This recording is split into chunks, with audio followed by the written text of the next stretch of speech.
విశ్వబ్రాహ్మణులు అంటే ఐదుగురు ఎవరు? ఈశ్వర, విష్ణు, బ్రహ్మ, ఇంద్ర, సూర్యుడు. సానగ, సనాతన, అభువనస, ప్రత్నంస, సుపర్ణస. ఈశ్వరుడు శంకరుని యొక్క అంశంలో నుంచి వచ్చినటువంటి వారు మనుబ్రహ్మలు, ఇనుము పనిచేసేవాళ్ళు. పంచదార దానిలో పెద్దవాళ్ళు మనుబ్రహ్మలు, ఇనుము పనిచేసేవాళ్ళు, కమ్మరాచార్యులు. రెండవది నారాయణమూర్తి అంశంలో నుంచి వచ్చినటువంటి వారు కట్టె పని చేసేటువంటి వాళ్ళు మయబ్రహ్మలు, ఒడ్లాచార్యులు. మూడవది త్వష్టబ్రహ్మ, బ్రహ్మదేవుని యొక్క అంశంలో నుంచి వచ్చినటువంటి వారు ఇత్తడి పని చేసేవాళ్ళు, కంచలి.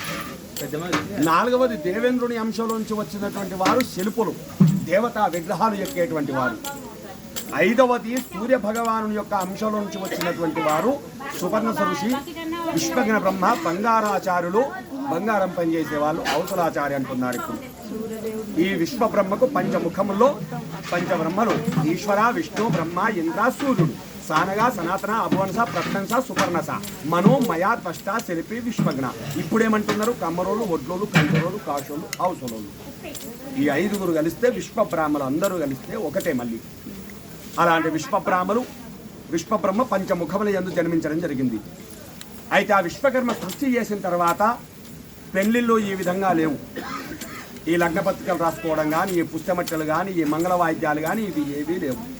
మరి పెళ్లిళ్ళు ఏ విధంగా చేసుకుంటున్నారు? అప్పుడు రాక్షస లగ్నము, గంధర్వ లగ్నము. రాక్షస లగ్నం అనగా ఎదిగిన అమ్మాయి ఎక్కడ కనబడ్డా సరే పిల్లగాళ్ళని తల్లిదండ్రులు పోవాలి, ఆ పిల్లని ఎత్తుకొని పోవాలి, ఎవరైనా అడ్డం వస్తే కొట్టేసి మరీ తీసుకొని పోవడం అమ్మాయి.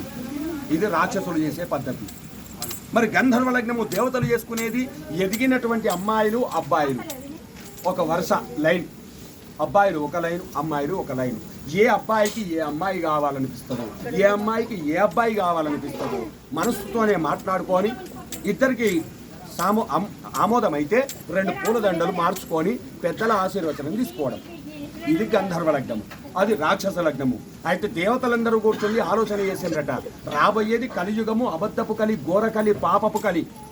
దీన్ని మించినటువంటి పాపపు యుగం ఇంకోటి లేదు. ఒంటి పాదం ధర్మం కలియుగం లోపట. మానవుడు ఈడ కూర్చుండి మాట్లాడిన మాట గేట్ అవతలి పోతూ ఉండదు.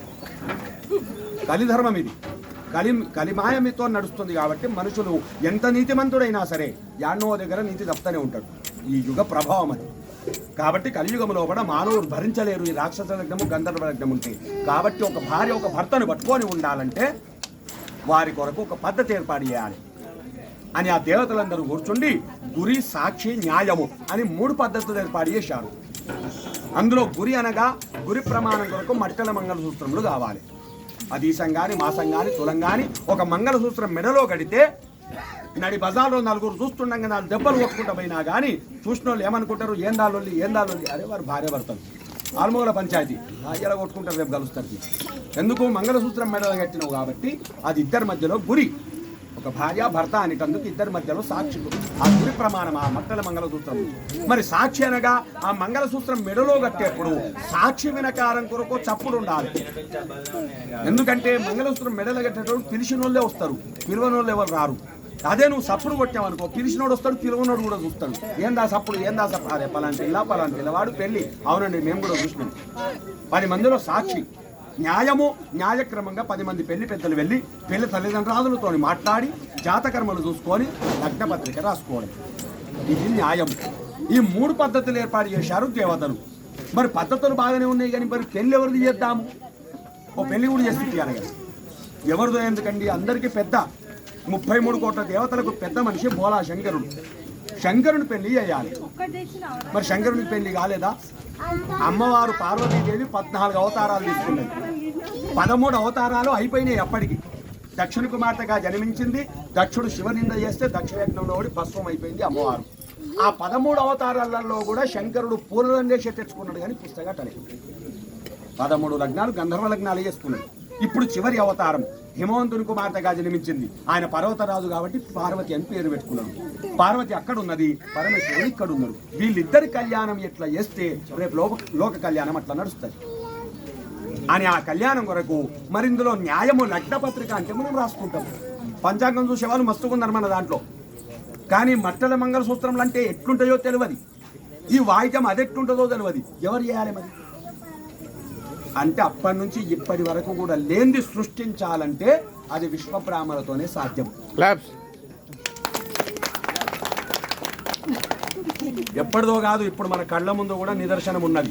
విశ్వబ్రాహ్మణులు చేస్తే పని ఎట్లుంటది అంటే, ఇవాళ తెలంగాణ రాష్ట్రం కొరకు మొట్టమొదట ఉద్యమానికి బీజం పోసింది ప్రొఫెసర్ జయశంకర్ సార్. మొట్టమొదట మొదలుపెట్టింది. తెలంగాణ కొరకు తొలి ఆత్మ బలిదానం చేసింది కాసోజు శ్రీకాంతాచారి. తెలంగాణ తల్లి విగ్రహ శిల్పి నిర్మల్ భైరోజు వెంకటాచారి. తెలంగాణ శాసనసభ తొలి సభాపతి సిరికొండ మధుసూదనాచారి. తెలంగాణకు తలమానికంగా నిర్మించినటువంటి యాదాద్రికి ఆర్కిటెక్ట్ ఇంజనీరు మన విశ్వబ్రాహ్మణుడు ఆనంద సాయిచారి. అయోధ్య రాములవారి అయోధ్యకు కూడా ఆర్కిటెక్ట్ మన విశ్వబ్రాహ్మణే చంద్రకాంత్ సోంపుర గారు. విశ్వబ్రాహ్మణులు అంటే సృష్టికర్తలు, నిర్మించుకుంటూ పోతూనే ఉంటారు. నేను ఏం చేసినా అని వెనకకు తిరిగి చూడరు. మళ్ళీ వాళ్ళు ఇచ్చేటోళ్ళే తప్ప తీసుకుంటోళ్ళు గారు. ఎవరికి ఏది కావాలంటే అది చేసుకుంటూ పోతాడు. సృష్టికర్త, క్రియేటర్. అటువంటి ఒక విశ్వబ్రహ్మతోనైతే ఈ 2 వస్తువులు అవుతాయి అని దేవతలందరూ కలిసి విశ్వబ్రహ్మను స్తుతించితే ఆ విశ్వబ్రహ్మ దర్శనమిచ్చి ఈ 2 వస్తువులు నేను చేసుకొస్తానయ్యా, మీరు ఆ లగ్న పత్రిక ఏందో రాసు.